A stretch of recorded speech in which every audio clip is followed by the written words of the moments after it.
देखो थर्मोडायनेमिक्स में हमें क्या क्या करना है। पहले तो सबसे पहले we should know that there are two types of properties. ठीक है, one is extensive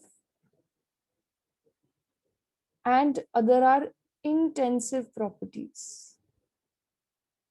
What are those?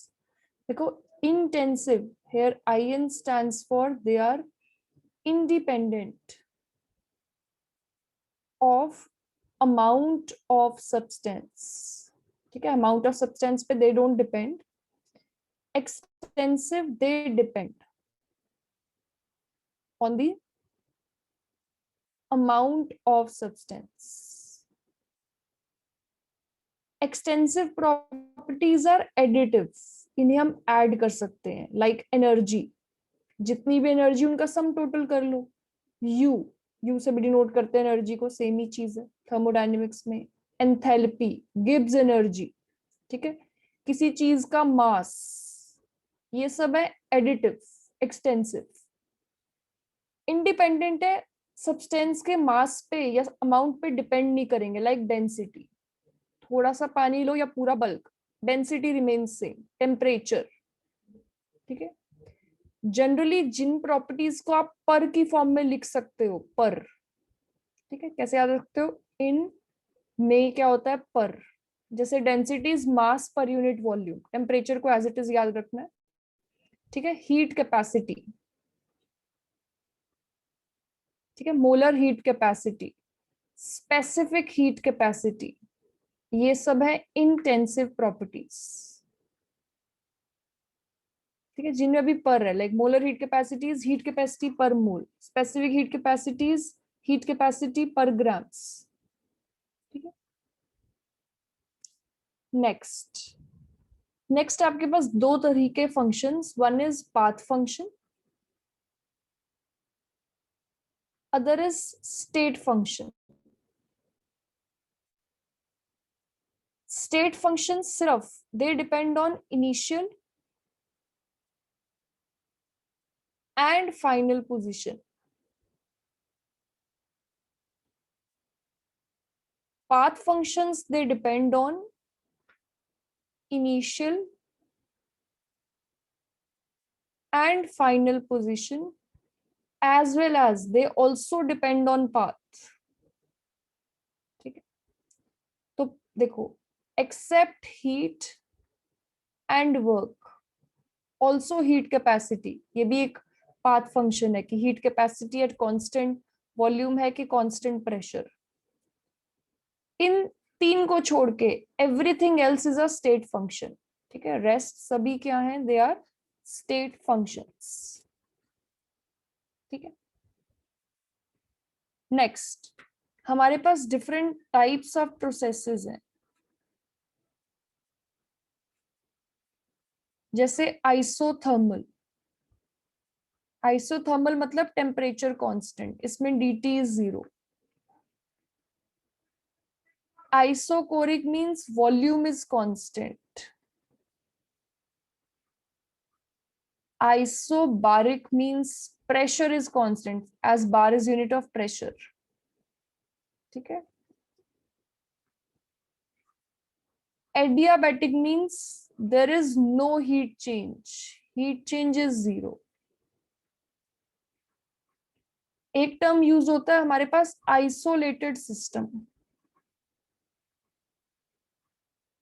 जब भी आइसोलेटेड सिस्टम यूज होगा, इट मींस ना तो हीट चेंज हो रही है और उसकी वॉल्यूम भी फिक्स्ड है। ठीक है, सिस्टम पड़ा हुआ है with fixed volume and no heat change. ठीक है, फिर आपके पास हम जो भी प्रोसेस करवाएंगे, या तो वो रिवर्सिबल होगी या वो होगी इरिवर्सिबल। रिवर्सिबल में क्या होता है? जो P एक्सटर्नल है और P इंटरनल ऑलमोस्ट सेम होता है, कंपेरेबल, बहुत कम गैप होता है। ठीक है, इसे हम लिखते हैं P external is P internal plus minus very small gap dP। यहाँ पे क्या है? गैप इज लार्ज, तो P external is equal to P internal plus minus delta P. Delta is a big number, ये बहुत स्मॉल है। ठीक है, इसमें कुछ डाउट तो नहीं है?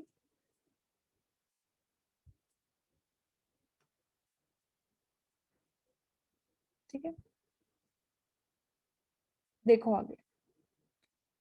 नेक्स्ट, वर्क डन का फॉर्मूला ये है minus P DV, where this P is P external. अब या तो आप वर्क डन करवाओगे रिवर्सिबल प्रोसेस में या फिर इरिवर्सिबल प्रोसेस पे। As I just said, reversible में क्या होता है, P external almost equal to P internal. तो work done in a reversible process को हम माइनस पी एक्सटर्नल की जगह पी इंटरनल भी लिख सकते हैं। और जब भी हम गैस ले रहे हैं, हमारे सिलेबस में रियल गैस है, सॉरी हमारे सिलेबस में आइडियल गैस है। इंटरनल मतलब सिस्टम के अंदर का, ठीक है, विद इन द पिस्टन जो है। तो पी इंटरनल को मैं n R T by V भी लिख सकती हूँ। तो work done in reversible process could also be written as minus n R T by V. ठीक है, ये है small work done d W. Total चाहिए तो हम इंटीग्रेट करेंगे, ठीक है, ये भी आई टेल यू कब लगानी कंडीशन, जस्ट अभी बेसिक बता रही हूँ। लेकिन इरिवर्सिबल में P external P internal equal नहीं है, ठीक है, तो इसके वर्क डन के फॉर्मूले में माइनस पी एक्सटर्नल ही रहेगा। ठीक है, डेल्टा वी लिख दो। ठीक है, इसके बाद नेक्स्ट एक हमारे पास टर्म है इंटरनल एनर्जी। डिनोट करते हैं ई से या यू से। ये क्या है, it is sum of all the energies, kinetic potential जो भी है। ठीक है, मेन चीज जो पता होनी चाहिए वो ये कि U is a function of temperature only. किसके लिए, फॉर एन आइडियल गैस। ठीक है, आपके क्वेश्चंस आइडियल से ही डील करते हैं, लेकिन U is a function of temperature, pressure and volume, everything for real gas. अब मैंने बोला U is function of temperature only, तो जब भी आपको बोला जाएगा क्वेश्चन में प्रोसेस इज आइसोथर्मल, मतलब dt जीरो, तो आप क्या करोगे, du को भी जीरो ले लोगे। ठीक है, नेक्स्ट, कुछ साइन कन्वेंशंस हमें पता होने चाहिए। फिजिक्स में और केमिस्ट्री में ये अपोजिट है। केमिस्ट्री में क्या ध्यान रखना है कि जिस भी प्रोसेस से सिस्टम की एनर्जी बढ़े, ठीक है, सिस्टम की, उसको आपको देना है पॉजिटिव साइन। और जिस भी प्रोसेस से सिस्टम की एनर्जी कम हो, उसको देना है negative sign. Example, heat absorbed by system. अगर सिस्टम ने एनर्जी एब्जॉर्ब की या हीट एब्जॉर्ब की, तो उसकी एनर्जी बढ़ेगी ना, सिस्टम के अंदर काइनेटिक एनर्जी बढ़ जाएगी, तो उसको साइन देना है पॉजिटिव। ठीक है, ये ऐसे भी बोल सकते हैं heat given to system. Next, work done on system. अगर सिस्टम पे आपने काम किया, सिस्टम की एनर्जी अगेन बढ़ जाएगी। ठीक है, अंदर कमोशन बढ़ा, सिस्टम के अंदर के ई बढ़ी, तो एनर्जी बढ़ी, इसको भी साइन देना है पॉजिटिव। लेकिन अगर हो वर्क डन बाय सिस्टम, अगर सिस्टम काम करेगा उसकी एनर्जी डिक्रीज होगी, तो साइन क्या है, नेगेटिव। सिस्टम पे काम करो, ऑन, ये सिस्टम है, सिस्टम पे बाहर से काम करो तो क्या होती है, कॉन्ट्रैक्शन। मतलब कॉन्ट्रैक्शन वाले वर्क को साइन देना है पॉजिटिव। अगर सिस्टम काम करेगा, what it will do is it will push the piston upwards, तो क्या होगी, एक्सपेंशन, मतलब एक्सपेंशन वाले को नेगेटिव साइन देना है। ठीक है, हीट लॉस्ट बाय सिस्टम, या सिस्टम में से विड्रॉ की, एनर्जी कम हुई, साइन नेगेटिव। इनका ध्यान रखना। ठीक है, नेक्स्ट, अगर आपको ऐसे ग्राफ वाले क्वेश्चन आए, इस तरफ P है, इस तरफ V है, आपको वर्क डन निकालना है, ये दिया हुआ है, ठीक है, कुछ भी दिया हुआ है, यहाँ पर वैल्यू 2 है, यहाँ पर वैल्यू 4 है, यहाँ 6 दिया हुआ है, this is in ATM, this is in litre. Simple formula लगाओगे, minus P external delta V, put कर दो, P कितना है 6 ATM, डेल्टा V क्या है 4 माइनस 2 लीटर, तो आ गया -6 × 2 ATM लीटर, -12 ATM लीटर, ठीक है। आपको प्रोसेस के जो भी देगा आपको साइन लगा के देगा, ठीक है। और भी इसके चीजें बता रही हूँ, how to do such questions. एक कन्वर्जन याद रखना, 1 ATM लीटर को आंसर कभी कभी वो जूल्स में पूछेगा, तो 1 ATM litre is exactly equal to 103 point something joule, but आप अप्रोक्सीमेशन के लिए 100 जूल भी ले सकते हो, ठीक है, for the ease of calculation. मतलब इसको मैं -1200 जूल भी लिख सकती हूँ, whichever option is closest to this, opt for that, ठीक है। और देखो, अगर ऐसे क्वेश्चंस आए,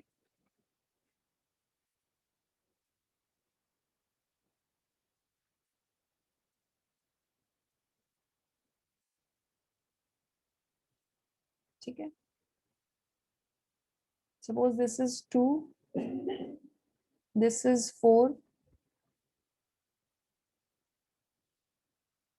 दिस इज 6, दिस इज 3, आपसे पूछे what is work done in AB। अब वर्क डन का फॉर्मूला बच्चों हम क्या लगाते हैं, -PdV, लेकिन यहाँ तो A से B में प्रेशर इज नॉट कांस्टेंट, तो ऐसे क्वेश्चंस को आप कैसे करोगे, ऐसे क्वेश्चंस को करने के लिए हम करते हैं area enclosed. What I mean is, ध्यान से देखो, W is -PdV only if P is constant, लेकिन अगर P कांस्टेंट ना हो तो हम क्या करते हैं, पूरे को इंटीग्रेट करते हैं, और आपको पता है अगर हम इंटीग्रेट करें हमें क्या मिलता है, टोटल एरिया। और फिजिक्स में सीखा होगा, अगर टोटल एरिया चाहिए, एरिया बिलो दिस लाइन ले लो ग्राफ में, that also gives you total area, ठीक है। तो बस जो भी एरिया अंडर AB होगा, that is work done during AB process. अब अगर आप पूरा देखो एरिया अंडर AB, तो क्या मिलता है आपको, ट्रेपीजियम ABCD, ठीक है। तो इस ट्रेपीजियम का एरिया ले लो। What is area of trapezium, half into sum of parallel sides, ये sum of AB plus BD into distance between them, values put करो, आंसर आ जाएगा। AB, sorry it should be AC, मैं इसे E कर देती हूँ, ABED, so this is AE plus BD। AE कितना मेरे पास 2, BD है 4, and this ED distance between them is 6 - 3 3, तो आप सॉल्व करके निकाल लो, ठीक है। यूनिट्स क्या आएंगी, ATM लीटर, जूल्स में वी कैन कन्वर्ट। पूछे area in the process BC, अब during the process BC volume is constant ना, तो इट विल बी 0, ठीक है, क्योंकि volume delta V is 0। Area during the process CA पूछे, तो अगेन CA के अंडर जो एरिया है, ठीक है, वो क्या है, इट इज अ रेक्टेंगल, ठीक है, एरिया ऑफ रेक्टेंगल ACED, ठीक है। एक चीज और नोट करना, A से B, B से C and then C to A, that is a cyclic process. What is a cyclic process, जिसमें इनिशियल और फाइनल पॉइंट सेम होता है। तो साइक्लिक प्रोसेस के लिए सब चीजों में change, delta U is 0, delta H is 0, everything is 0 except work done, ठीक है। ये चीज याद रखना, work done is not equal to 0, मतलब मे बी और may not be equal to 0 for a cyclic process. जैसे अगर मैं आपसे पूछूं what is the work done, in case of process A B C तो आप बोलोगे during the process of A B plus during the process of BC plus during the process of CA, इन सबको ऐड करो, आंसर हो सकता है नॉन जीरो आ जाए। ठीक है, कुछ डाउट है इसमें तो पूछ लो।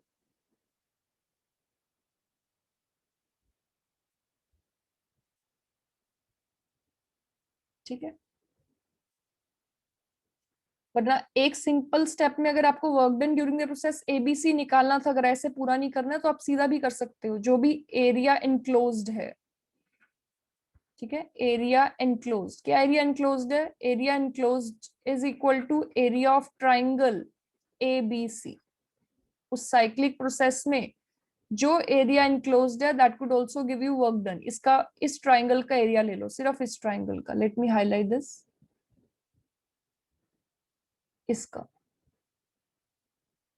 ठीक है, ये होगा during the cyclic process work done A B C.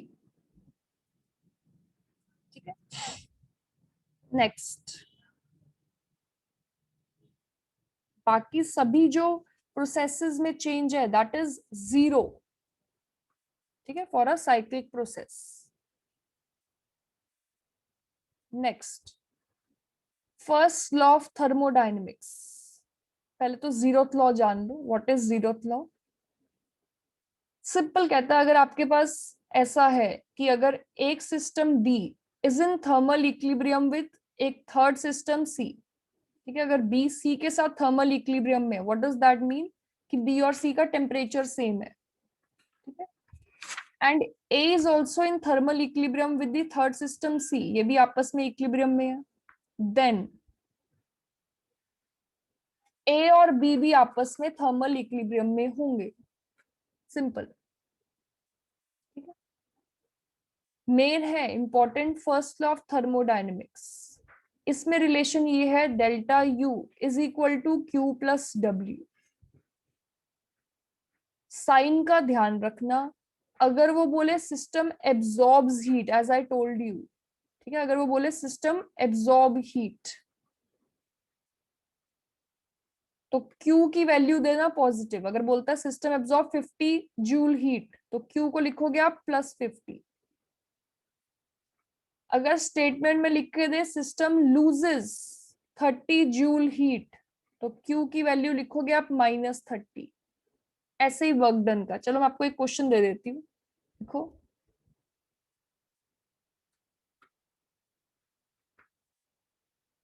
Calculate change in internal energy in joules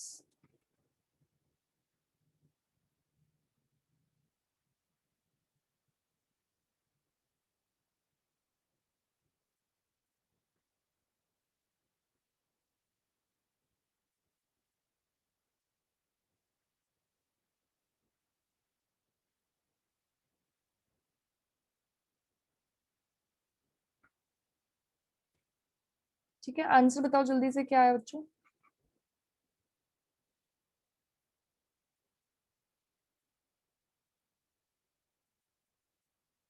-100। -100 नहीं, देखो यूनिट्स का बच्चों ध्यान रखो, यूनिट्स का क्या आएगा? Delta U is equal to Q plus W. System lose कर रहा है ना, हीट लॉस्ट, इसको लिखोगे आप -50 joule. Expansion, work of expansion को क्या साइन देते हैं हम? नेगेटिव। तो it will B minus P delta we. P कितना है? 25 एटीएम। डेल्टा वी है 2 लीटर, तो -50 जूल।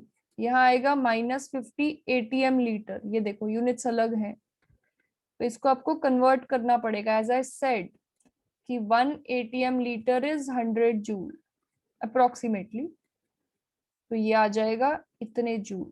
तो आंसर विल बी, साइन के साथ साथ यूनिट्स का भी ध्यान रखना है। ठीक है, चलो नेक्स्ट।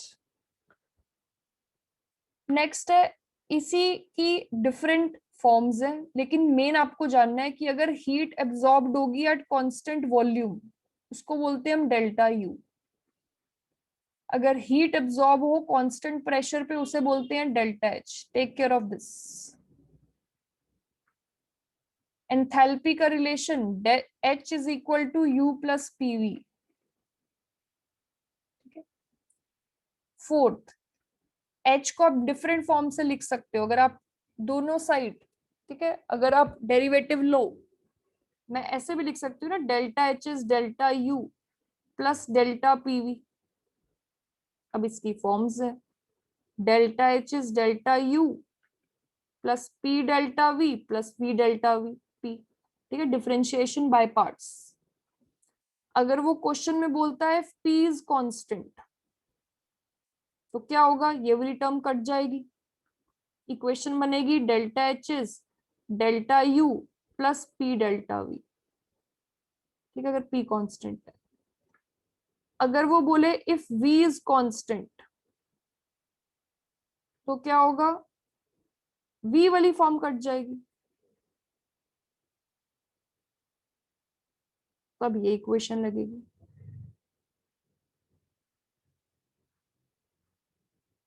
ठीक है, ये दोनों चीजें तो बहुत इंपॉर्टेंट है, फर्स्ट और सेकंड, ये तो अच्छे से पता होनी चाहिए। नेक्स्ट, और भी फॉर्म्स है डेल्टा एच वाली फॉर्म की, इसी की देखो, H is equal to U plus PV है, मैं आइडियल गैस के लिए PV is equal to NRT लिख सकती हूँ फॉर आइडियल गैस।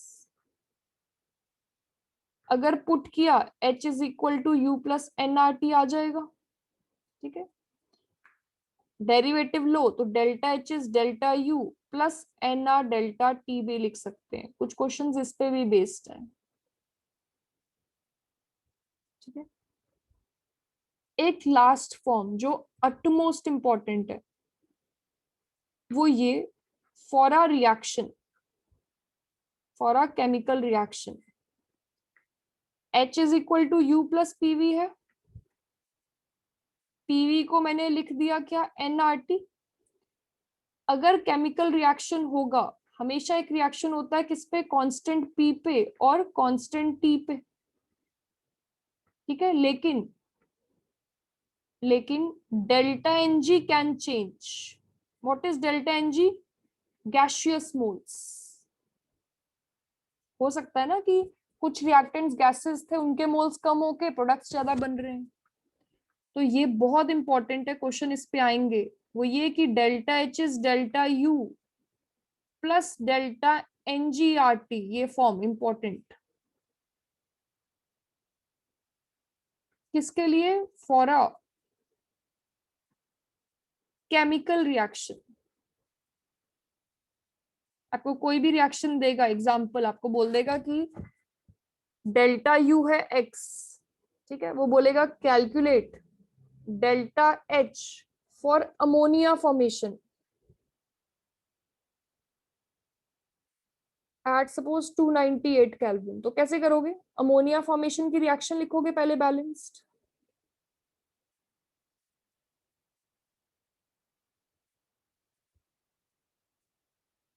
इस रिएक्शन में डेल्टा एन जी क्या होगा, delta n g is summation of gaseous moles of products minus summation of gaseous moles of reactants। करो इसे, तो 2 - 4 -2 आ गया। How will we proceed, delta H is delta U -2 RT, values put कर देना। कुछ क्वेश्चंस में डेल्टा एच और डेल्टा यू पे रिलेशन भी बताते हैं कि कौन सा ग्रेटर है कौन सा लेस है, यूजिंग दिस इक्वेशन ओनली, तो इट इज वेरी इंपॉर्टेंट। ठीक है,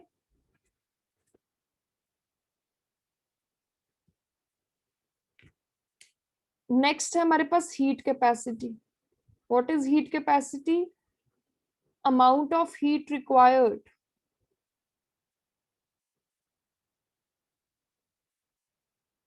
to raise the temperature through 1 degree Celsius. तो हीट कैपेसिटी सी का फॉर्मूला है Q बाय टी, डेल्टा टी। Q को लिख सकते हो C डेल्टा टी, अगर मैं वो लिखूं specific heat capacity, this is specific heat capacity, ये क्या होती है?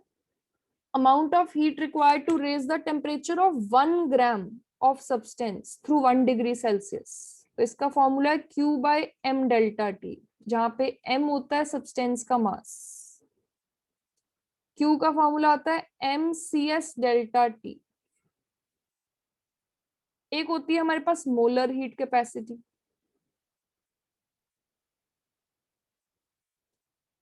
इसका फॉर्मूला है Q by n delta T, where n is moles, यहां से Q का रिलेशन है NCm डेल्टा T। ठीक है, अब डिपेंड करता है कि हमने हीट कैपेसिटी को कांस्टेंट वॉल्यूम लिखा है या कांस्टेंट प्रेशर। मैंने आपको पहले बताया था ना, Q at constant volume is delta U and Q at constant pressure is delta H। तो कुछ रिलेशंस और हैं, वो ये delta U is equal to NCV delta T। What is CV? CV is heat capacity at constant volume. ठीक है, ये भी इंपॉर्टेंट है, डायरेक्ट क्वेश्चन आ सकता है इस पे। And delta H is equal to NCP delta T, again very important. CP क्या है? It is heat capacity at constant pressure. ठीक है, it is heat capacity at constant pressure. देखो इसे,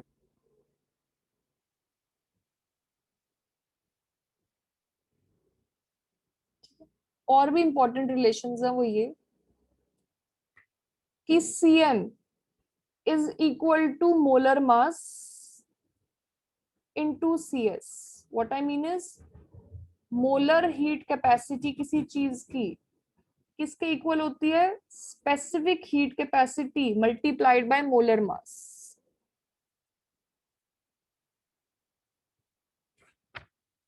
Few more important relations is Cp by Cv is equal to gamma. What is gamma? Atomicity. ठीक है, also Cp minus Cv is R। अब यहां से देखो कुछ रिलेशंस निकलते हैं जिनकी फॉर्म में सीधा टिक मार्क बेस्ड क्वेश्चन आ सकता है। अगर Cp minus Cv is equal to R है, बाई चांस मैंने Cp कांस्टेंट लिया, तो मैं लिख सकती हूँ इक्वेशन को इस फॉर्म में। ऑलरेडी यहाँ लिखा है Cp by Cv is gamma, तो equation becomes 1 minus 1 by gamma. Further solve करोगे तो एक Cp की वैल्यू ये भी आ गई, Cp is gamma R by gamma minus 1। ये एक फॉर्म है। ठीक है, मतलब अगर ऑप्शन में आए विच of the following is correct, Cp को गामा की फॉर्म में लिखना है। ऐसे ही हम Cv को भी लिख सकते हैं। किसी को डाउट है तो रोक लो, otherwise I am moving.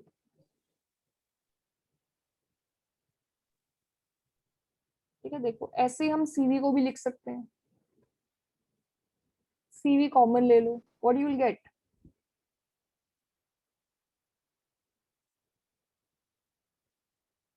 Cv की वैल्यू है R बाय गामा माइनस 1। ठीक है, सिंपल। मैम हाँ जी, मैम बोल। वो जो Cp minus Cv equal to R है ना, हम्म तो उसमें ma'am that Cp and Cv is it the molar specific heat capacity? क्योंकि इफ मोल्स आर डिफरेंट तो आप NR लिखोगे, यस दीज आर पर मोल। आप MM भी साथ लिख सकते हो सब जगह। ठीक है, they are molar heat capacity. So ma'am, is it like this, like when we write capital C it becomes molar specific heat capacity? हाँ, हर बुक में डिनोशन अलग है। कुछ बुक में कैपिटल सी को मोलर मान के चलते हैं, स्मॉल सी को हम अगर लिखे तो स्पेसिफिक ऐसे मानते हैं। कुछ बुक्स में CM लिखते हैं, कुछ बुक्स में CS लिखते हैं, कैपिटल S भी लिख सकते हैं। बेसिकली जो भी आपको क्वेश्चन आएगा उसमें बता देगा, ठीक है, कि किस फॉर्म में उसने दिया है। ठीक है, एक और यहाँ से चलो एक और चीज मुझे याद आई, I just told you CM को हम लिख सकते हैं मोलर मास, ठीक है, इनटू सीएस। लाइकवाइज सीपीएम को मैं लिख सकती हूँ molar mass into CPS. This is specific heat capacity, this is molar heat capacity. CVM को लिख सकती हूँ मोलर मास इनटू सीवीएस। ठीक है, एक और फॉर्म बनती है देखो, CPM minus CVM equal to R. इसे आप लिख सकते हो ना, दोनों में एम कॉमन ले लो, तो यहाँ पर आ जाएगा C P s minus C V s equal to R. तो यू कुड ऑल्सो गेट कि C P s minus C V s is equal to R by M. ये क्वेश्चन आया था कि फॉर, ऐसा एक क्वेश्चन था कि for nitrogen N2 gas which of the following relation is correct. ठीक है, 3-4 ऑप्शन थे, उसमें से एक ऑप्शन ये था सीपी माइनस सीवी, उसने एस एस स्पेसिफाई भी नहीं किया था, इक्वल टू आर बाय 28। तो this was the correct option. ठीक है, आपको देखो कैसे पता चलेगा, और कोई भी ऑप्शन ये वाला था ही नहीं, C P minus C V is equal to R वाला तो ऑप्शन ही नहीं था, बाकी कुछ कुछ थे ऐसे थे। एक ऑप्शन ये था, एक ऑप्शन था 28 into C P minus C V equal to R, एक ऑप्शन था C P minus C V is 28 R, ऐसे ऐसे। तो दिस वाज द करेक्ट। ठीक है, Yes, ma'am. नेक्स्ट लाइकवाइज हम सीपी सीवी कर सकते हैं अगर हमें गैस का नाम भी डिफाइन हो। ठीक है, डिग्रीज ऑफ फ्रीडम से, F is degrees of freedom. ठीक है, टोटल डिग्रीज ऑफ फ्रीडम कैसे निकालना है आपको, 3n से, where n is number of atoms. ठीक है, इन अ मॉलिक्यूल। 3 तरह के डिग्रीज ऑफ फ्रीडम है, ये एक है ट्रांसलेशनल, अगला है rotational, last is vibrational. Generally जो हमारे क्वेश्चंस होंगे उसमें हम वाइब्रेशनल लेंगे नहीं, क्यों, because they are active only above 300 kelvin at high temperature. ठीक है, जनरली क्वेश्चंस अगर टेम्परेचर ना दे, इसको इनएक्टिव मान के करना है। ठीक है, ट्रांसलेशनल हमेशा 3 होते हैं सबके लिए, रोटेशनल 2 होंगे किसके लिए, इफ मॉलिक्यूल इज लीनियर, 3 होंगे if molecule is non linear. Vibrational कैसे निकालोगे, जितने बचे 3n माइनस 5, ये देखो 3 प्लस 2 लीनियर के लिए, and 3n minus 6 for non linear. Physics में भी शायद आप पढ़ते हो, अपने डायरेक्ट फॉर्मूलेज याद किए होंगे। पूरा अगर कंप्लीट फॉर्मूला में लिखूं तो ये देखो, ये फॉर्मूला होता है सीवी का, C V is equal to half into f translational into R plus half into f rotational into R plus f vibrational into R. ठीक है, ये सिर्फ हाई टेम्परेचर पे एक्टिव है। सीपी कैसे निकालते हो, सीवी प्लस आर से। ठीक है, फिर गामा कैसे निकालते हो, सीपी बाय सीवी से। फिजिक्स में शायद आपको बताया होगा कि आप डायरेक्ट भी निकाल सकते हो, C V is equal to f by 2r से निकाल सकते हो। ठीक है, where f is total degrees of freedom.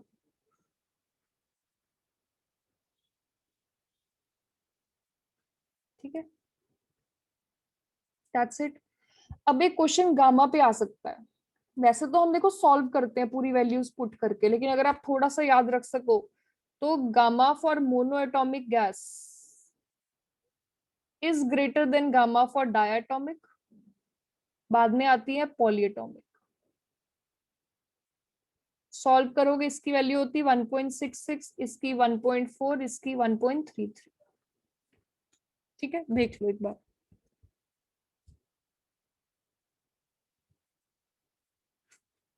ठीक है, Ma'am, नेक्स्ट बोलो। ma'am, we can also find gamma by doing 1 plus 2 by f, no? Yes, वो भी formula, gamma is equal to 1 plus 2 by f, where f is total degrees of freedom. ठीक है,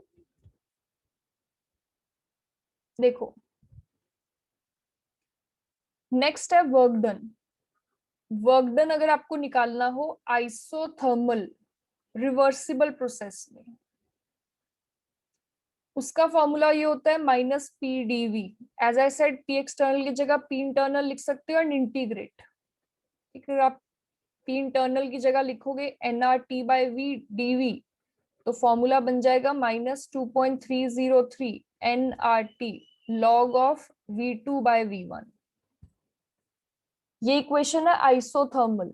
isothermal में hold करता है ना Boyle's law, P1 V1 equal to P2 V2। तो मैं V2 बाय V1 की जगह I can also write P1 by P2। तो इक्वेशन की ये भी एक फॉर्म है अगर pressures are given. Also ideal gas में क्या होता है, P1 V1 equal to P2 V2 is equal to nRT है। क्यों है? क्योंकि इट इज आइसोथर्मल। तो इस nRT की जगह माइनस साइन भी है सब में, P1 V1 log of P1 V1 P1 by P2 या -2.303 P2 V2 log of P1 P2 कुछ भी लिख सकते हैं। जो वेरिएबल्स पता हो वो पुट करके आप कर दोगे। ठीक है, क्वेश्चन में ये फॉर्मूला तब तक मत लगाना जब तक आपको पूरे क्वेश्चन में ये रिवर्सिबल वर्ड दिख रहा है। आइसोथर्मल लिख कर देगा या बोलेगा कांस्टेंट टेम्परेचर, ठीक है, तभी लगाना इस फॉर्मूला को। अगर प्रोसेस इरिवर्सिबल है तब तो बस यही फॉर्मूला लगाना है, minus P external delta we. P external ना दे, बोल दे कि फ्रॉम प्रेशर 2 ATM से हम 3 ATM लेकर गए, ऐसा तो बोलेगा। तो जिसको भी लेकर गए, जो भी पी फाइनल होगा उसको मान लेना पी एक्सटर्नल। मतलब बोलेगा P1 से P2 लेकर गए, तो हमेशा पी एक्सटर्नल किसको मान लेना, P2 को। ठीक है, ऑल्सो जब भी आइसोथर्मल प्रोसेस होगी, पहले भी मैंने आपको बता दिया, हमेशा डेल्टा यू को 0 लेना है। ठीक, नेक्स्ट, अगर प्रोसेस हो एडियाबेटिक, एडियाबेटिक प्रोसेस में डी क्यू क्या होता है, 0। ठीक है, तो delta U is D Q plus W, इसको 0 मानना, तो delta U is equal to W आ जाएगा। व्हाट इज डेल्टा यू, मतलब वर्क डन को मैं ये भी लिख सकती हूँ, it will be delta U equal to N CV delta T. CV पता हो, T1 T2 पता हो, नंबर ऑफ मोल्स पता हो, this will be work done किसके लिए, for a adiabatic process. Also adiabatic process में लगती है हमारे पास पॉइजन्स इक्वेशन। क्या है वो, P1 PV की पार गामा इज कांस्टेंट। ठीक है, आइसोथर्मल में कौन सी लग रही थी हमारे पास, PV इज कांस्टेंट। एडियाबेटिक में लगती है PV की पार गामा इज कांस्टेंट। इसको पहले ध्यान रखना। What is gamma, again gamma is atomicity, जो पहले निकाला था Cp बाय Cv। अब अगर ये कांस्टेंट है तो मैं ये भी बोल सकती हूँ ना, P1 V1 की पार gamma equal to P2 V2 की पार गामा। इस इक्वेशंस के देखो डिफरेंट फॉर्म्स भी हैं, ये रिलेशन P और V में। अगर मुझे रिलेशन बच्चों चाहिए बिटवीन V एंड T, या हो सकता है बिटवीन रिलेशन चाहिए मुझे P एंड T, कैसे निकालना है या तो आप रट लो या समझ लो कैसे निकलता है। P की जगह मैं ये पुट कर सकती हूँ क्या, RT by V, ideal gas लगाकर nRT बाय V। n की जगह मैंने सिर्फ RT लिख दिया, RT बाय V। ठीक है, तो बस इधर P की जगह मैंने पुट किया ये RT बाय V, T की पार गामा इज कांस्टेंट, सॉरी ये V की पार गामा इज कांस्टेंट। थोड़ा सा सॉल्व कर लो, T को T, V को लिख दोगे गामा की पार 1, सॉरी V की पार गामा -1, ये नीचे से 1 ऊपर जाएगा। R ऑलरेडी कांस्टेंट है, इस साइड ले जाओ राइट साइड, सब कुछ क्या हो गया, कांस्टेंट। ये अदर फॉर्म है पॉइजन्स इक्वेशन की। अगर मुझे P और T में चाहिए तो सिंपल है, V की जगह T की वैल्यू पुट कर दो, V will be RT by P। तो P, V की जगह पुट किया मैंने RT बाय P की पार गामा, क्या बन जाएगा, R लिखा। ठीक है, T की पार गामा, P की पार 1 minus gamma is constant, R is already a constant, तो फॉर्म बन गई T की पार गामा, P की पार 1 माइनस गामा। कांस्टेंट। ठीक है, ये फॉर्म्स है। इसका एक पूरा फॉर्मूला भी है, वैसे भी कर सकते हैं। पहले मुझे बताओ, ये रिलेशन आ गया ना आपके पास, NCV delta T. I am writing it again.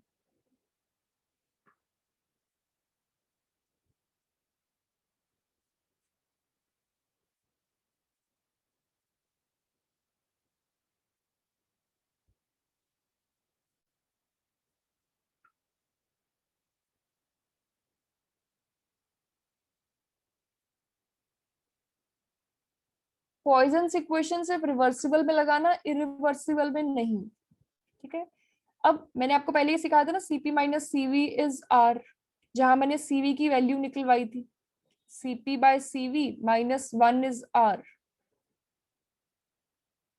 ये सीवी की वैल्यू आई थी, आर बाय गामा माइनस 1। तो ये एक इक्वेशन की फॉर्म है। सीवी की जगह रखा R by gamma minus 1, delta T की जगह T2 माइनस T1। तो ये फॉर्मूला आप यूज कर सकते हो direct. If process is what, reversible, क्या लिख दिया, if process is reversible adiabatic, इस फॉर्मूले को आप लगा सकते हो। ठीक है, इसकी पूरी डेरिवेशन भी है, इंटीग्रेट करके निकालते हैं, मैंने एक स्टेप में डायरेक्ट फॉर्मूला लिख दिया। ठीक है, दैट्स इट। अब ना इम्पोर्टेंट इम्पोर्टेंट वो ये, slope of adiabatic process is gamma times slope of isothermal process. इसमें डाउट है किसी को या ये पता है?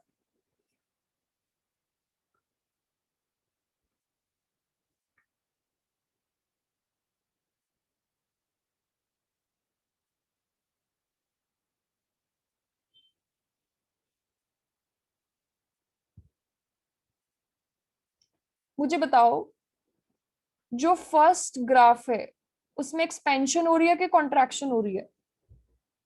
फर्स्ट ग्राफ में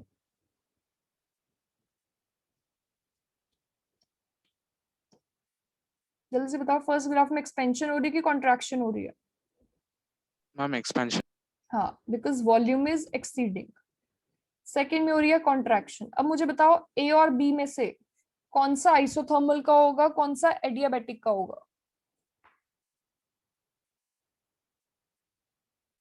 मैम जो ए वाला होगा दैट विल बी आइसोथर्मल। क्यों? रीजन एक्सप्लेन करो। मैम उसका स्लोप कम है ना। हाँ, हमेशा क्या होता है, slope of adiabatic process is greater than isothermal. तो ए वाला होगा आइसोथर्मल, बी वाला होगा एडियाबेटिक। अगर मैं वर्क डन कंपेयर करूं, as I said, work done हमेशा के लेना ग्राफ के अंडर का एरिया, तो मैं ये कह सकती हूँ क्या, work done for expansion during isothermal process is greater than work done for expansion during adiabatic process। हमेशा बच्चों एडियाबेटिक प्रोसेस का स्लोप ज्यादा होता है as compare to isothermal process. अब इसमें बताओ, कौन सा एडियाबेटिक है, कौन सा आइसोथर्मल है?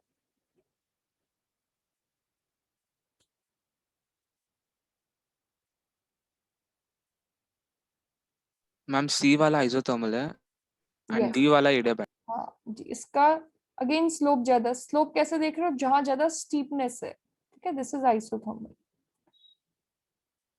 अब मुझे बताओ, वर्क डन किस में ज्यादा होगा? ये तो वैसे ग्राफ है कॉन्ट्रैक्शन का। किसका वर्क डन ज्यादा होगा? जिसका एरिया अंडर द ग्राफ ज्यादा है। इनको ना, मैंने ग्राफ ऐसे बनाया, किसी कॉमन पॉइंट पे होगा, वहां से लाइन मार देंगे हम, ड्रॉ। तो फॉर कॉन्ट्रैक्शन एडियाबेटिक में work done would be greater as compare to contraction during isothermal process. Reversible के लिए बनाया मैंने, ये सब रिवर्सिबल है। ठीक है, reversible reversible, everything is reversible. तो कभी कभी क्वेश्चन इस पे भी आ जाता है।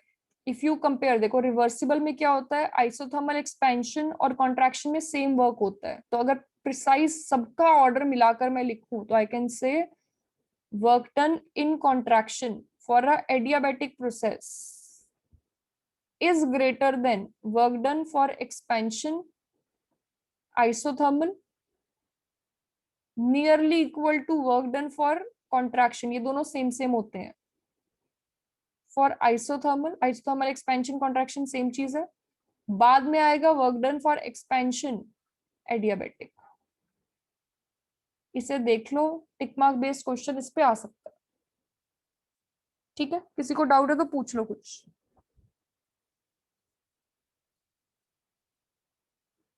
No ma'am. ये है. इसके बाद थर्मोकेमिस्ट्री. देखो थर्मोकेमिस्ट्री से क्वेश्चंस आने के चांसेस ज्यादा हैं. ठीक है, अब थर्मोकेमिस्ट्री में हमें डील करना है एंथैल्पी. ठीक है, एंथैल्पी. ये एक सिंबल लिखा होता है HM. What is HM? This is molar enthalpy. अगर ऊपर एक गोला भी लगा मिले, naught, this means standard molar enthalpy. What is standard molar enthalpy? जो स्टैंडर्ड कंडीशंस पे है. Standard conditions are 298 kelvin temperature, 1 atm pressure. Thermodynamics का ये स्टैंडर्ड कंडीशंस है. ठीक है, अब कोई भी रिएक्शन दिया हो, जैसे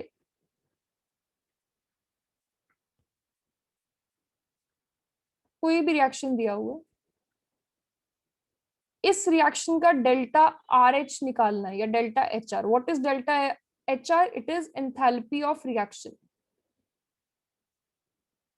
कैसे निकालना है? It is summation of molar enthalpy of products minus summation of molar enthalpy of reactants.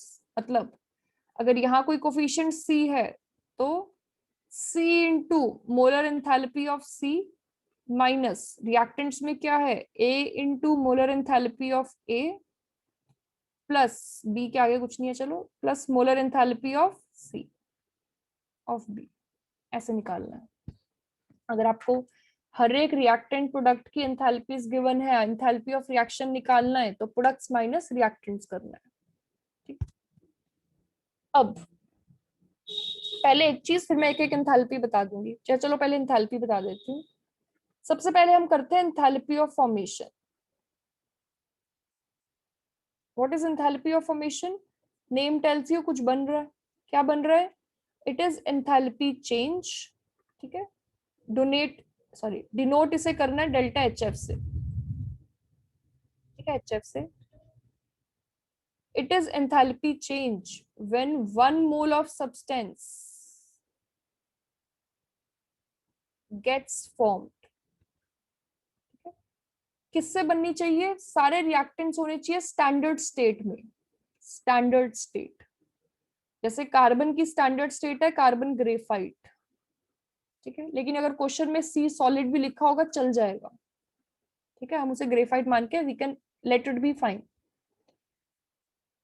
कुछ और चीज लिखी हो, मेटल्स की standard state is solid, mercury की standard state is liquid. Br2 का ध्यान रखना, Br2 की स्टैंडर्ड स्टेट इज लिक्विड. मतलब अगर रिएक्शन हो H2 gaseous plus half Br2 gaseous giving you what, HBr. ठीक है, तो इस रिएक्शन का जो एंथैल्पी चेंज है डेल्टा RH, ये delta RH naught equal to delta HF है फॉर HBr. क्यों? क्योंकि पहली कंडीशन है यहाँ पर चीज 1 मोल बने, वो तो फुलफिल हो गई, लेकिन बाकी सब चीजें होनी चाहिए स्टैंडर्ड स्टेट में. ये गैसियस में है. Bromine also has to be in liquid form. अगर मैं ब्रोमीन को भी लिक्विड फॉर्म में ले लूं,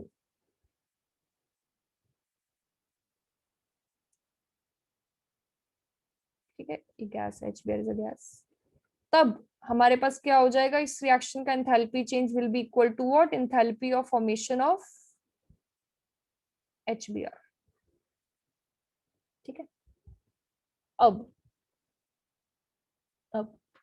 अगर आपको हर एक रिएक्टेंट प्रोडक्ट का एंथैल्पी ऑफ फॉर्मेशन गिवन है, इसका HF दिया हुआ है A का, इसका HF दिया हुआ है B का, इसका दिया हुआ है HF C का, तो डेल्टा RH हम कैसे निकालते हैं? It is summation of enthalpy of formation of products minus summation of enthalpy of formation of reactants, साथ में जो कोफिशिएंट है उससे मल्टीप्लाई करना है।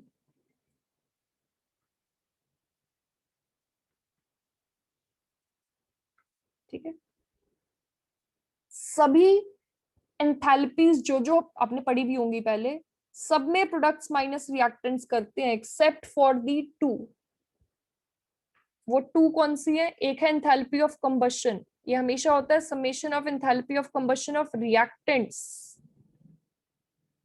माइनस प्रोडक्ट्स, हमेशा उल्टा इसमें होता है, बाकी सब में प्रोडक्ट्स माइनस रिएक्टेंट्स। और एक होता है बॉन्ड एनर्जी में, summation of bond energy of reactants minus summation of bond energy of products. सिर्फ इन दो में रिएक्टेंट्स माइनस प्रोडक्ट्स हैं, बाकी सब में कोई भी एंथैल्पी हो हमेशा क्या होता है? Products minus reactants. इसमें कोई डाउट तो नहीं है?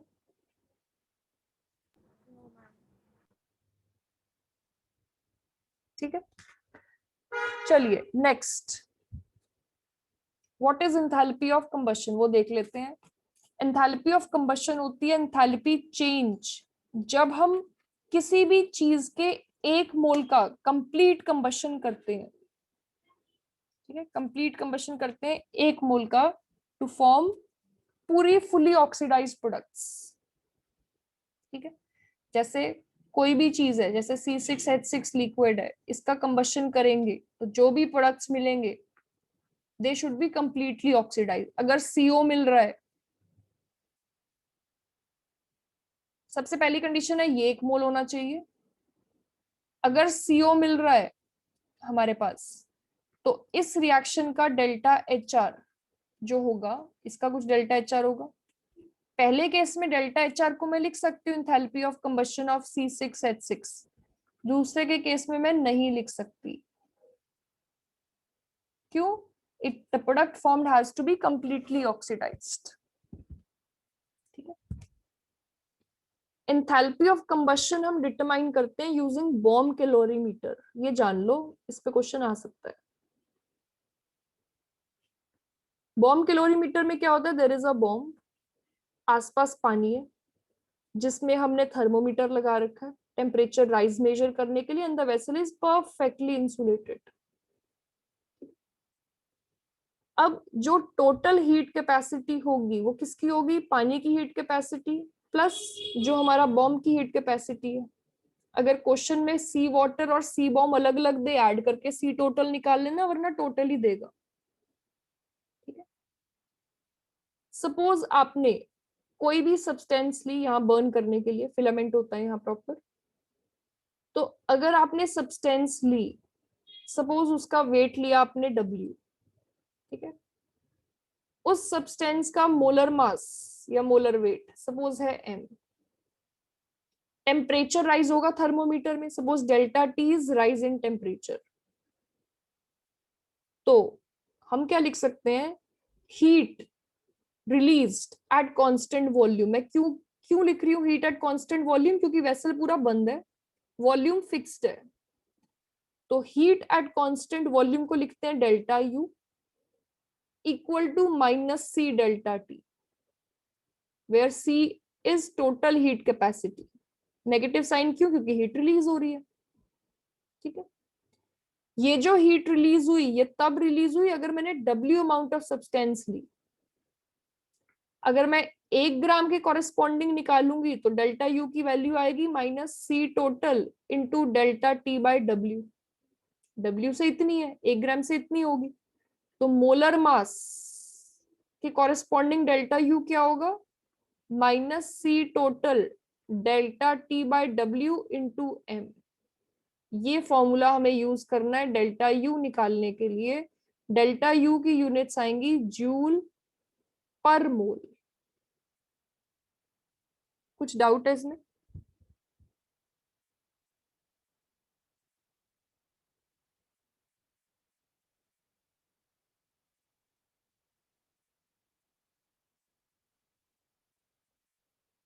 फिर अगर क्वेश्चन में डेल्टा H निकालना होगा तो डेल्टा H कैसे निकालोगे? जो सिखाया, delta H is delta U plus delta NgRT, जो भी सब्सटेंस बर्न किया उसकी वेल बैलेंस्ड इक्वेशन लिखो, डेल्टा H डेल्टा Ng निकालो एंड फाइंड दिस। ठीक है, क्वेश्चन करवा देती हूँ इस पे।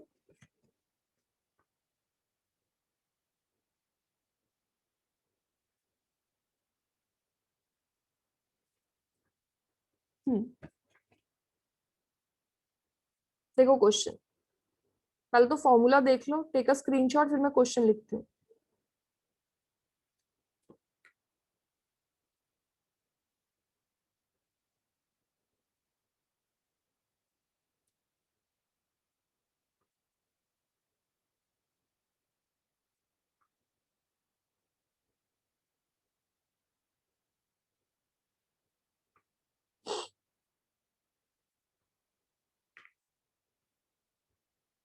T stands for temperature.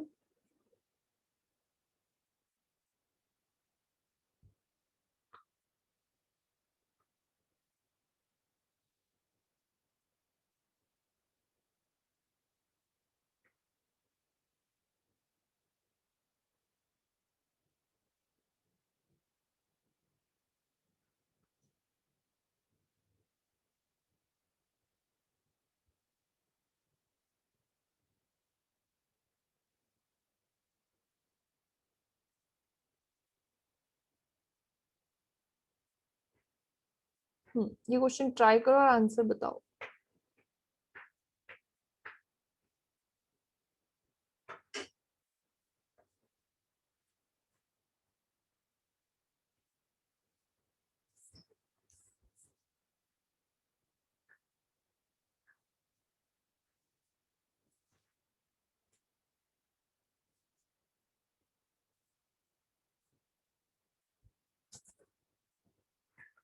सारे से चलो मैं कर ही देती हूँ। देखो ऐसे सभी क्वेश्चंस में ना सबसे पहले बच्चों आपको इक्वेशन लिखनी है। कंबशन हो रही है ना Mg की, तो इक्वेशन लिखो, Mg solid plus half O2 is giving you what, MgO solid.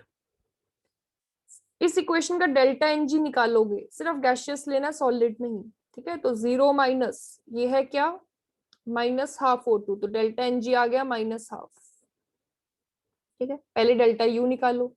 क्या फॉर्मूला है आपके पास, minus of C total into delta T divide by जो उसका mass taken into molar mass. कितनी हीट कैपेसिटी है ये, 1.5 इंटू 1000 जूल। डेल्टा T कितना राइज हुआ, 1 डिग्री। ठीक है, अब इसे केल्विन में मत लिखना, डेल्टा T है, डेल्टा T राइज है, चाहे सेल्सियस में हो चाहे केल्विन में, टेक इट 1। कितना वेट लिया, 0.12, Mg का मोलर मास 24। ठीक है, यहां से आंसर आ गया आपके पास क्या, जूल पर मोल में। ठीक है, तो डेल्टा H कैसे निकालोगे, delta H is delta U plus delta NgRT। Delta U की वैल्यू उठा के रखो। ठीक है, डेल्टा Ng माइनस हाफ है। R को, R की यूनिट्स डिपेंडिंग ऑन टेम्परेचर लेना। अगर टेम्परेचर यहाँ पर 300 केल्विन है, ये वैल्यू जूल में है, तो R की वैल्यू लोगे 8.314 जूल पर केल्विन पर मोल। ठीक है, कोई डाउट है इसमें, देख लो, कोई डाउट है। ठीक है, नेक्स्ट, एंथैल्पी ऑफ न्यूट्रलाइजेशन क्या है, it is, enthalpy of neutralisation तब लेनी है when 1 gram equivalent of acid, strong acid, react with 1 gram equivalent of strong base। Value याद नहीं करनी है, but generally it is -13.7 kilo calorie per मोल। लेकिन अगर मेरे पास कोई हो, चलो मैं दोनों एक साथ लिख रही हूँ, weak acid plus weak base, तो उसका एंथैल्पी ऑफ न्यूट्रलाइजेशन क्या होती है, एंथैल्पी ऑफ न्यूट्रलाइजेशन जो वैल्यू होती है स्ट्रॉन्ग एसिड स्ट्रॉन्ग बेस की, plus delta H ionisation of weak acid plus delta H ionisation of weak base. ठीक है, जब भी डेल्टा H न्यूट्रलाइजेशन निकालोगे, strong acid plus weak base, या डेल्टा H न्यूट्रलाइजेशन निकालोगे weak acid plus strong base, या दोनों वीक,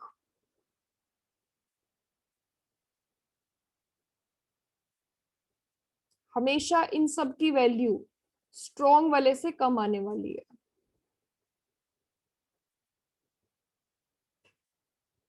क्यों? क्योंकि ये जो डेल्टा एच न्यूट्रलाइजेशन है, this is exothermic process, heat निकलती है, लेकिन वीक एसिड या वीक बेस को तोड़ने में कुछ एनर्जी लगती है। ठीक है, तो वैल्यू क्या हो जाती है? -13.7 से कम। एक क्वेश्चन आता है HF के केस में क्यों डेल्टा एच न्यूट्रलाइजेशन की वैल्यू ग्रेटर है -13.7 से? रीजन इज H+ और F- बहुत स्मॉल कटायन एनाइंस है। H की हाई हाइड्रेशन एनर्जी है। What is hydration energy? कितनी एनर्जी रिलीज होगी when 1 mole of H+ ions या F- ions get hydrated? Release होगी ना नेगेटिव, तो -13.7 प्लस कुछ डेल्टा एच हाइड्रेशन होगी, तो वैल्यू इससे ग्रेटर हो जाती है। ठीक है, कुछ डाउट है इसमें तो पूछ लो। HF का नहीं समझा। अच्छा, एक क्वेश्चन है ये ना, बहुत फेमस क्वेश्चन है, नीट में तो बहुत बार आया हुआ है। वो ये है कि HF के केस में हम हमेशा बोलते हैं ना कि हमारे पास डेल्टा एच न्यूट्रलाइजेशन, कोई भी strong acid plus strong base भी हो, हमेशा वैल्यू आती है -57.1 किलो जूल पर मोल या -13.7 किलो कैलोरी पर मोल।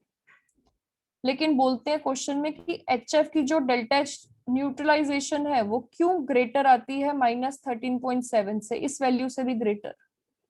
तो रीजन इज HF के केस में ना F- की हैवी हाइड्रेशन होती है। हैवी हाइड्रेशन मतलब अच्छे से वाटर मॉलिक्यूल्स जुड़ते हैं इस पे।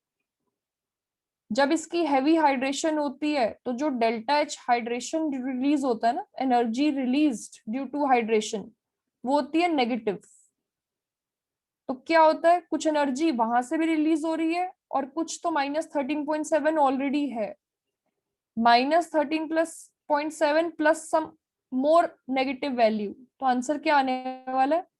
आंसर आने वाला है ना -13.9 या -14 something.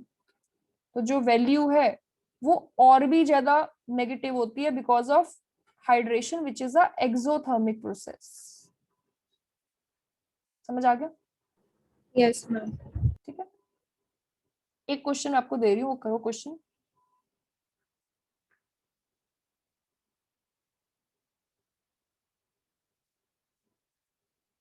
Calculate enthalpy of solution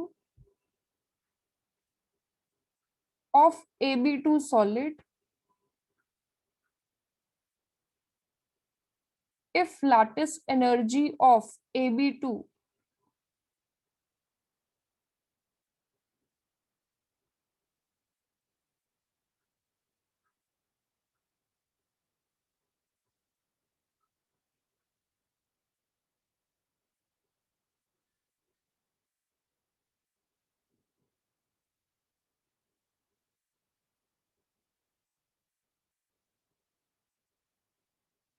ये क्वेश्चन देखो फिर मैं बताती हूँ सोल्यूशन।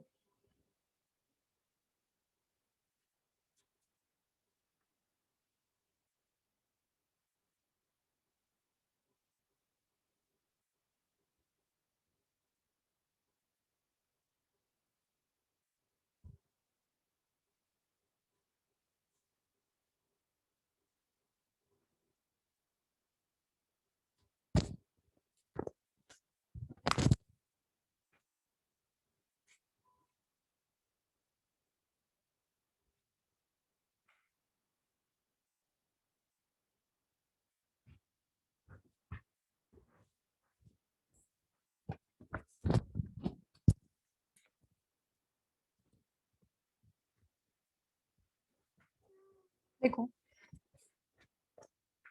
ये फॉर्मूला बच्चों, delta H solution will be lattice energy plus delta H hydration. क्यों? सोल्यूशन देखो कैसे बनता है। अगर मैंने NaCl सॉलिड लिया, इसका सोल्यूशन बनाना है, होगा क्या? पहले तो लैटिस एनर्जी लगेगी। What is lattice energy? 1 mole solid से मुझे क्या चाहिए? Gaseous ions. ये डेफिनेशन होती है लैटिस एनर्जी की, कि 1 मोल आयनिक सॉलिड टूट जाए कंप्लीटली किसमें? अपने गैसियस आयंस में। फिर इनकी हाइड्रेशन होगी Na+ एक्वस और Cl- मतलब डेल्टा H हाइड्रेशन की थ्रू Cl- एक्वस बन जाएगा। ठीक है, तो ये फॉर्मूला है delta H solution is delta H hydration किसकी, कटायन की प्लस अनायन की। इस क्वेश्चन में देखो गलती क्या होती है वो मैं बताती हूँ।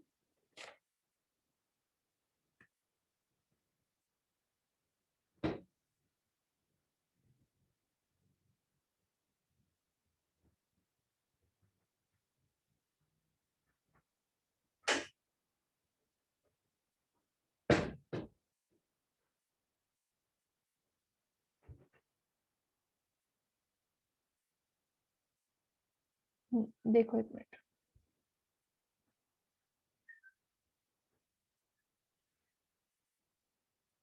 ठीक है, जब Av2 लिया आपने, उसके अंदर 4000 किलो कैलोरी की लैटिस एनर्जी दी, वो टूटेगा किस में बच्चों, A+ में प्लस 2B- में। ठीक है, अब एक A+ की हाइड्रेशन एनर्जीज की A+ गैशियस से बने किस में, एक्वस में, इसकी वैल्यू है -2012। B माइनस, माइनस नहीं, या माइनस आएगा, B- की जो हाइड्रेशन एनर्जी है बच्चों वो है -1216। एक बी के लिए बन कितने बी रहे हैं, 2 लिखा ना यहाँ पे पर मोल, बने 2 मोल, तो इसकी वैल्यू को इंटू 2 करना है, सिर्फ ये गलती होती है।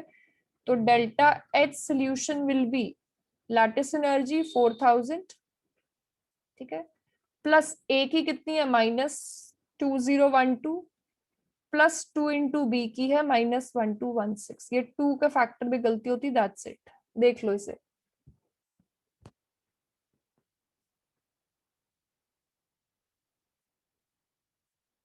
डाउट इसमें? No, ma'am. ठीक है, एक क्वेश्चन और देखो, आपको गिवन है कि delta H neutralisation of a strong acid plus strong base is -13.7 kilo calorie per mole. ठीक है, आपको बोला है find enthalpy change when 49 gram H2SO4 reacts with 20 gram NaOH। इसका आंसर बताओ क्या होगा।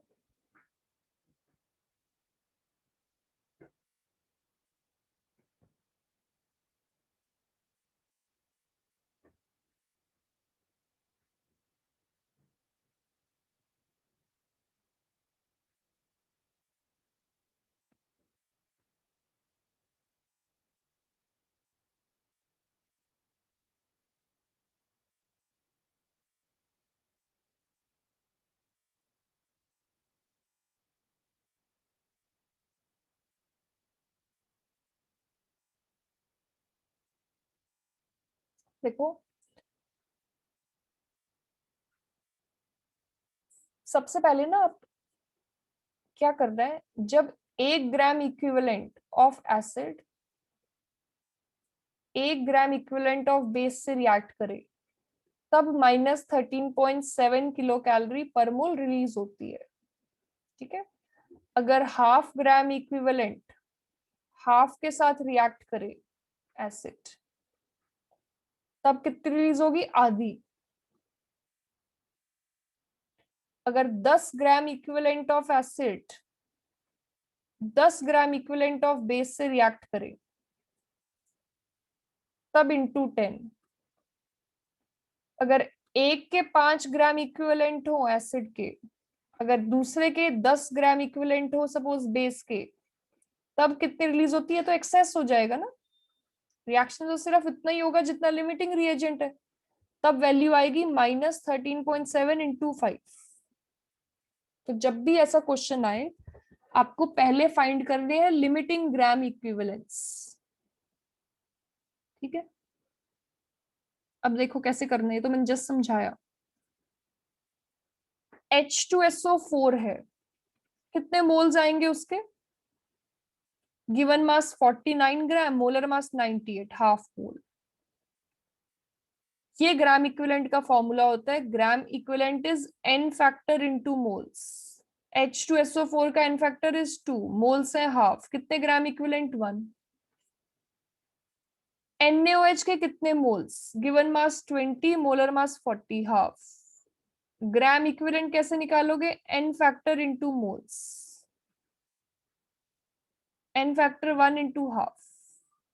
इसका ग्राम इक्विवेलेंट 1 है, इसका हाफ, तो लिमिटिंग कितने ग्राम इक्विवेलेंट है, हाफ। इसके कॉरेस्पॉन्डिंग होगा डेल्टा एच रिएक्शन, तो it will B -13.7 into half. This is the answer. ठीक है,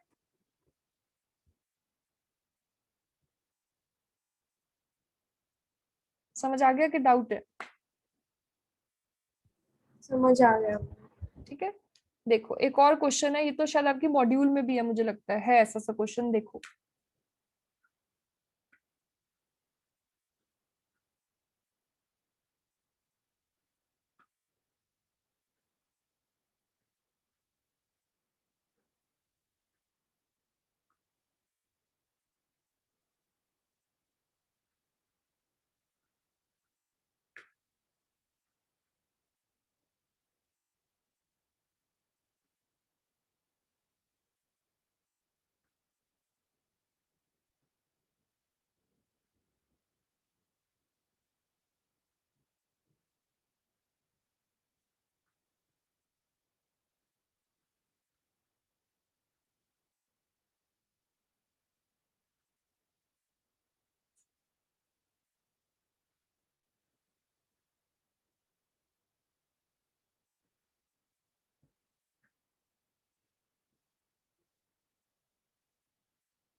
किलो जूल में है।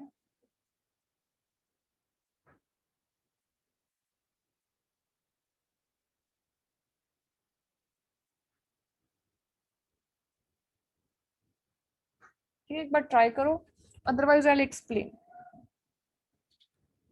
आंसर बताना क्या आया।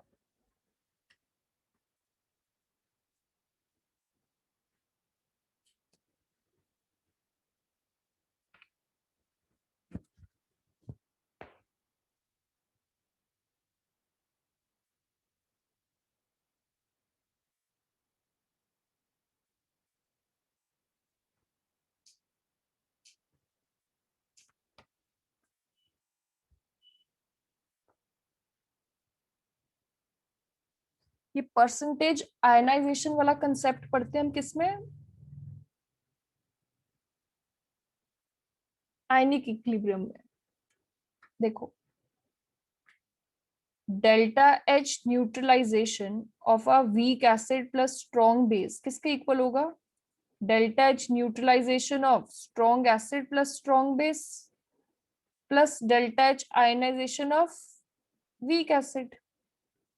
कितनी वैल्यू दी है weak acid with strong base की, दिस इज -56.1, और स्ट्रॉन्ग एसिड स्ट्रॉन्ग बेस की कितनी है वैल्यू, -57.3। तो delta H ionisation weak acid की क्या आएगी, यहां से कैलकुलेट करते हैं, ये आ जाएगी, it will be equal to 57.3 -56.1। Answer will be 2, ये आ जाएगी 1.2 किलो जूल पर मोल।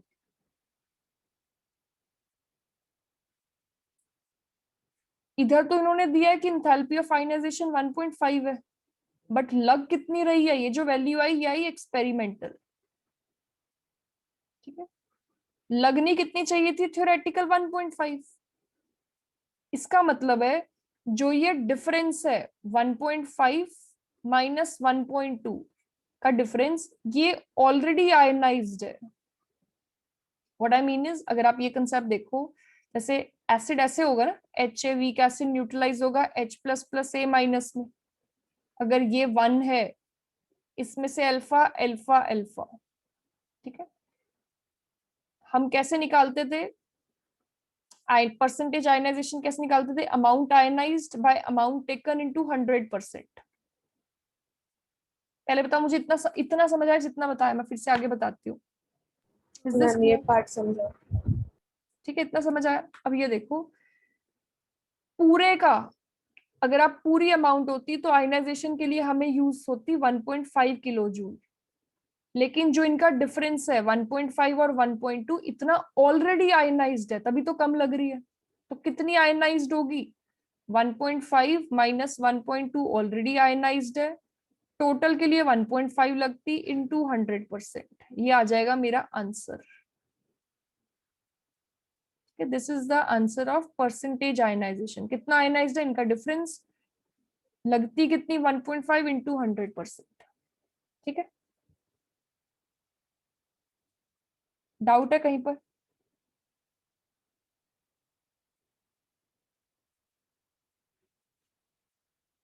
ठीक है, तो मैम हमेशा वो जो थ्योरेटिकल है और एक्सपेरिमेंटल का डिफरेंस लेना है। हाँ, दैट इज आयनाइज्ड, यही है ना, उन्होंने बोला 1.5 लगना चाहिए लेकिन 1.2 लग रही है, तो बाकी कम क्यों लग रही है? क्योंकि जो रिमेनिंग पार्ट है 0.3 वाला, वो ऑलरेडी खुद से आयनाइज हो गया।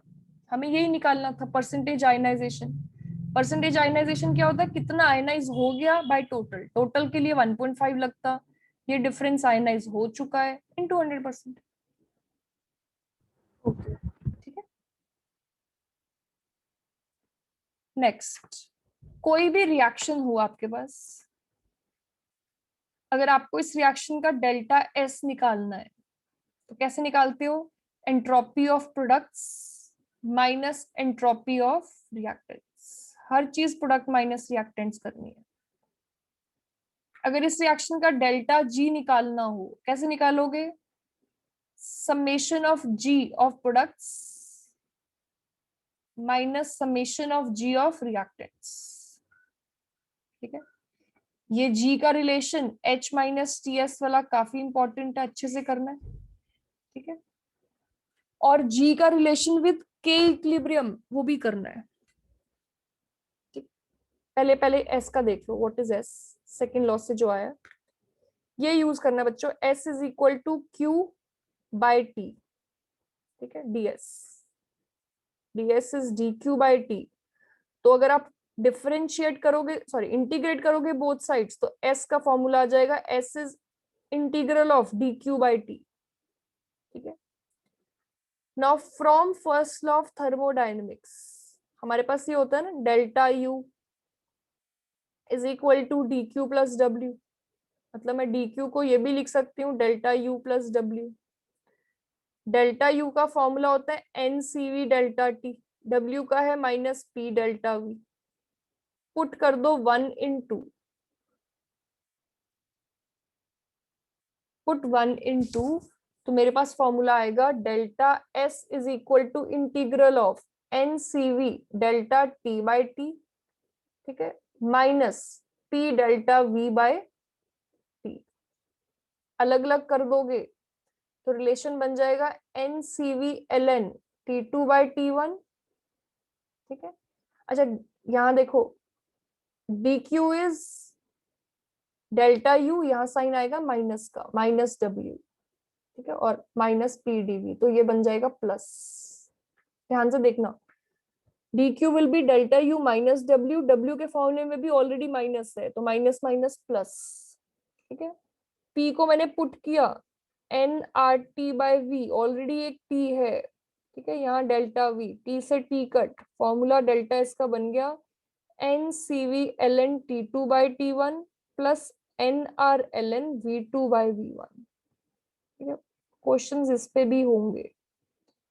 बस इसकी कंडीशंस अगर बोल दे टेम्परेचर कांस्टेंट, इस टर्म को उड़ा देना, वॉल्यूम कांस्टेंट, इस टर्म को उड़ा देना, वरना इस फॉर्मूले को तो बच्चों इंपॉर्टेंट है, लर्न कर लेना। ठीक है, इस पे बेस्ड क्वेश्चंस आएंगे। फर्दर मोर देखो, ये भी इंपॉर्टेंट रिलेशन है कि जब मेल्टिंग होगी हमारे पास, तब डेल्टा एस को लिखना है, हम बोलते हैं ना क्यू बाई टी। जब मेल्टिंग होता है तो Q की वैल्यू तब होती है क्या, H मेल्टिंग बाय T। ठीक है, जब हमारा वेपराइजेशन होगा तब उस टाइम पे डेल्टा S क्या होगा हमारे पास, H vaporisation, enthalpy of vaporisation by T। ये T कौन सा है, ये मेल्टिंग पॉइंट, ये कौन सा है, बॉइलिंग पॉइंट। ठीक है, इस पे बेस्ड भी क्वेश्चंस आएंगे। ठीक है, और क्या पता होना चाहिए, for equilibrium delta G is 0। ठीक है, और for process to be spontaneous, what is spontaneous, जो खुद से हो जाए, delta G has to be less than 0 या नेगेटिव। डेल्टा G को हम ये भी बोलते हैं minus T delta S total. तो ये भी पता होना चाहिए, for reversible process delta G less than 0 होना चाहिए, लेकिन delta S total should be greater than 0। ठीक है, अब देखो आगे, G का फॉर्मूला है H minus T S. At equilibrium delta G होता है 0, मतलब मैं इक्वेशन अगर लिखूं delta G is delta H minus T delta S, तो एट इक्विलिब्रियम क्या बन जाएगी इक्वेशन, इक्विलिब्रियम वाला टेम्परेचर डेल्टा S या delta H is T equilibrium delta S। तो इक्विलिब्रियम टेम्परेचर होता है बच्चों delta H by delta S। अगर आपको क्वेश्चन में डेल्टा H और डेल्टा S दे, इक्विलिब्रियम टेम्परेचर पूछ ले, तो दिस इज इट। ठीक है, बस यही है मेन चीजें। एक बार ही नोट्स में से रिवाइज कर लो तो पूरा चैप्टर हो जाएगा। ठीक है, समझ आ जाएगा। मेन फॉर्मूलाज और क्वेश्चंस प्रैक्टिस कर लो, दैट्स इट। ठीक है, कोई डाउट है? No, ma'am. एक बार नोट से कर लो, then chapter will be done. Ma'am वो लास्ट क्लास का रिकॉर्डिंग आपने शेयर किया ठीक था? है, ठीक है, नहीं I did not, I forgot, I will share. ठीक है, ये भी आई विल शेयर। ओके।